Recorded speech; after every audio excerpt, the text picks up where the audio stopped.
You're at a bar, or someone's house, or a family gathering. Everyone's standing up, yelling at a screen, hugging strangers, high-fiving, actually angry about something that happened to people they've never met. And you're sitting there feeling like an alien. Not bored exactly, more like confused why everyone else is having a completely different experience than you. Like they're all hearing a song you can't hear.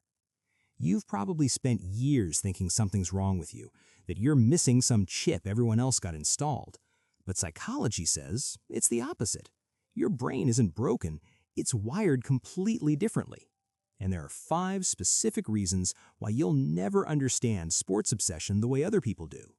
Reasons nobody ever explained to you. Let's figure out what's actually going on in your head. Number 1.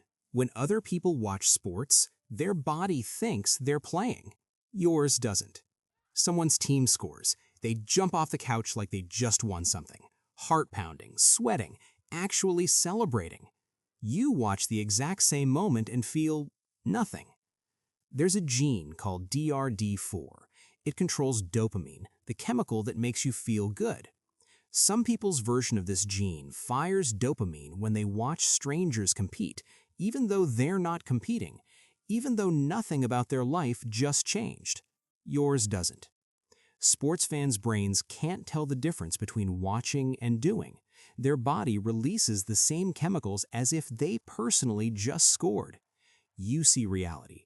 Strangers, getting paid, playing a game, nothing to do with you. You can't force your genes to rewrite themselves. So you sit there while everyone else experiences a high you're biologically incapable of feeling. And nobody ever told you that's why. Number 2. You can't pretend strangers are your friends, even when everyone else can. Sports fans don't just watch players, they bond with them. We need to fix our defense. Our guy had a bad game. They get genuinely upset when a player gets traded, like losing an actual friend. You've probably tried to do this. Feels like lying to yourself, right? Scientists call it a parasocial relationship, when someone's brain creates a one-way friendship with a person who doesn't know they exist.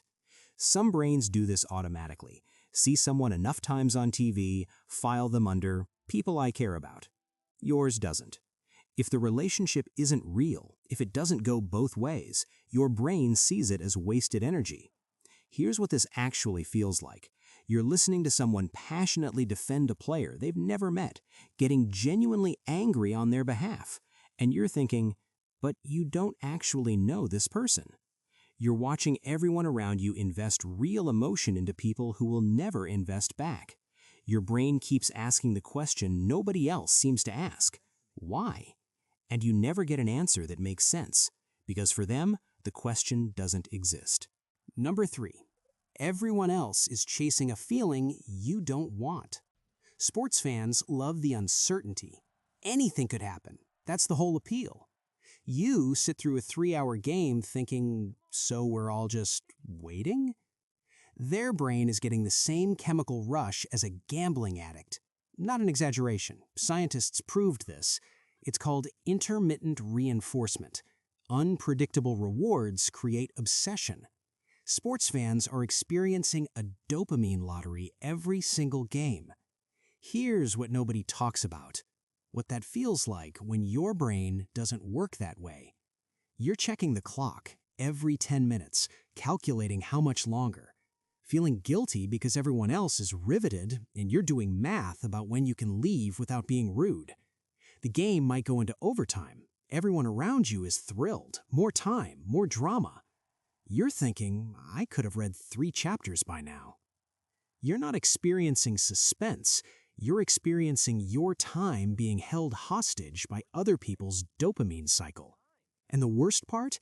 You can't even explain why it bothers you without sounding like you think you're better than everyone else. You don't think you're better. You just think differently about what 3 hours of your life is worth. Number 4. You already used your brain's storage space on things that actually matter to you. Sports fans downloaded the sports app early, probably as kids. Team names, player stats, histories, rules, drama. They've been updating it their whole life. You downloaded different apps. Maybe you can explain the entire discography of a band nobody's heard of. Or you've read 47 books this year and can tell me the thesis of each one. Or you disappear into projects for 6 hours and forget to eat. When someone says, just get into sports, they're asking you to delete what you've spent years building. Make room. Start from scratch. Here's what that feels like. Someone references a player and everyone nods and you have no idea who that is or what happened 3 seasons ago that makes this moment meaningful. You're constantly behind on something you're not even sure you want to catch up on. Meanwhile, sports fans couldn't tell you the things you know, haven't read what you've read, don't notice what you notice, couldn't explain the systems you understand without thinking. Nobody's brain can hold everything. You made different choices about what deserved your attention, and now you live with the social consequences of those choices every time a game is on. Number 5. Your brain saves belonging for people who actually know you exist. When a sports fan's team wins, their testosterone increases. Actually increases, like they personally competed and won. Their body chemistry changes based on strangers playing a game. Your hormones don't do that. Here's what this looks like. Someone wearing another man's name on their back, crying real tears over a loss, feeling genuine pride over a win. And you're thinking, they don't know you. You don't affect the outcome. This has nothing to do with your actual life. But you don't say that, because you've learned that saying it makes you sound cold. You're not cold. You're just watching everyone else get a sense of belonging from a logo, while you need the real thing. People who know your name, communities you actually participate in, groups where you matter and they matter back.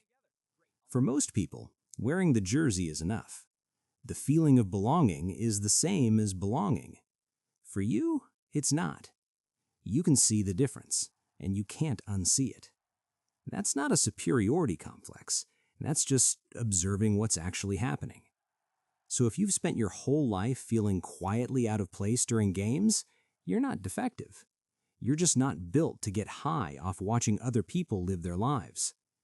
The same wiring that makes you immune to sports obsession is the same wiring that makes you disappear into books for 4 hours, or build things nobody asked you to build, or learn entire systems just because you wanted to understand how they work, or have 3 friends instead of 30 because those 3 actually know you.